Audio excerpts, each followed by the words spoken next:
अब वक्त हो गया है कचहरी का। आपके साथ मैं हूं मीनाक्षी खंडवाल। रात के 10 बजे अगर अब आप दिन को पैकअप करके दिन खत्म करने की तरफ बढ़ रहे हैं तो जरा इस खबर को ध्यान से सुन लीजिए, क्योंकि दुनिया की सांसें थमी हुई हैं, क्योंकि अगले 48 घंटे तय करेंगे मिडिल ईस्ट में शांति की उम्मीद जगेगी या फिर बारूद का नया और दौर शुरू होगा। एक तरफ सीज फायर पर राउंड 2 की बैठक और मेज सजी हुई है, तो दूसरी तरफ ग्राउंड जीरो से जो तस्वीरें आ रही हैं वो कहानी कुछ और बयां कर रही हैं। ईरान की तस्वीरें देखिए जो आपको दिखाने जा रही हूं। वो मिसाइल जो कभी जमीन के नीचे दफन थी, जो पहुंच से बाहर मानी जा रही थी, ईरान ने उन्हें फिर से रेडी टू अटैक मोड पर लोड कर दिया है। यह महायुद्ध 2.0 की वो आहट है जो मिसाइल्स के दम पर लोड हो रही है। अमेरिका दावा कर रहा है कि उसने ईरान की ताकत को कुचल दिया है, लेकिन ईरान के कमांडर्स का यह कहना है कि उन्होंने अपना वेपन सिस्टम अपग्रेड कर लिया है। ईरान ने साफ कर दिया है कि वो समझौते की मेज पर कोई भीख नहीं मांग रहा, बल्कि अपनी प्रतिरोध की शक्ति, पावर ऑफ रेजिस्टेंस के दम पर खड़ा है। तेहरान की स्ट्रैटेजी अब सिर्फ डिफेंसिव नहीं बल्कि ऑफेंसिव डिफेंस है, यानी अगर उसकी घेराबंदी हुई तो वो दुनिया की लाइफलाइन कहे जाने वाले बाब अल मंडेब और स्ट्रेट ऑफ हॉर्मुज को चोक करने से भी पीछे नहीं हटेगा। तो अब सवाल क्या है कि क्या वार्ता जो अब तक दिखाई दे रही है वो सिर्फ एक ढाल है? क्या सीज फायर के नाम पर दोनों से धोखे की बिसात बिछाई जा रही है? देखिए तेहरान से लेकर वॉशिंगटन तक बचे इस सबसे बड़े युद्ध के शोर की एक्सक्लूसिव रिपोर्ट।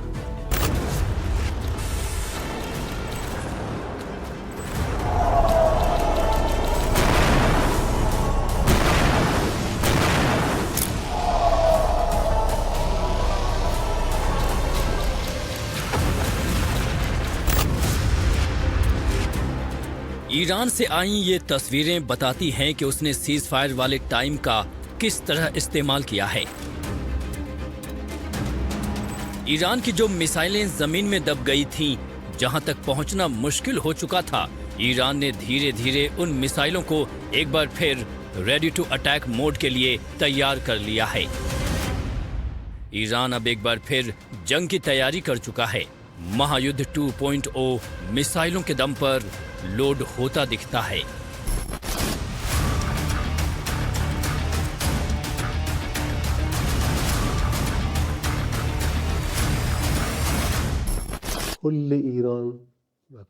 दुश्मन समझ ले कि ईरान अपनी मांगों से एक कदम या एक इंच भी पीछे नहीं हटा है। जो लोग सोचते हैं कि दबाव या सैन्य घेराबंदी से हम झुक जाएंगे, वो इतिहास से सबक लें। जो कभी हमें मिटाने की धमकी देता था, अपना हाथ उठाकर हमसे बातचीत की भीख मांग रहा है। यह हमारी कमजोरी नहीं बल्कि हमारे प्रतिरोध की शक्ति का परिणाम है। अगर वो वार्तों को हमले के लिए एक ढाल की तरह इस्तेमाल करने की कोशिश करेंगे तो उन्हें वो जवाब मिलेगा जिसकी उन्होंने कल्पना भी नहीं की होगी। ईरान की तैयारी की आपको एक और तस्वीर देखनी चाहिए।